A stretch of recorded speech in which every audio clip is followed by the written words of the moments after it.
তো রান্না বান্না করলে সবাই বসে গেছে, আর মা সবাই আমাদেরকে সাথ করবে। চলো।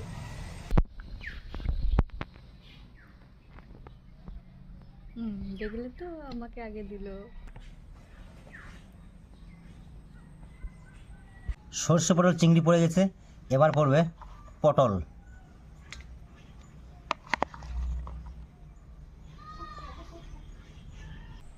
সবারই পাতে সমস্ত কিছু পড়ে গেছে, এবার খাওয়া দাওয়ার পালা। চলো শুরু করো। চলো ভাই। হ্যাঁ, কম্পিটিশন হয়ে যাবে নাকি আজকে? হ্যাঁ, কম্পিটিশন কে আগে খেতে পারবে? তুমি পারবে না। পারবো না।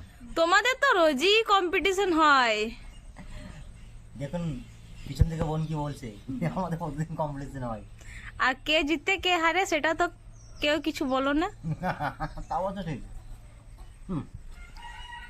আমি জিতে যাই। না আমি তো যাই।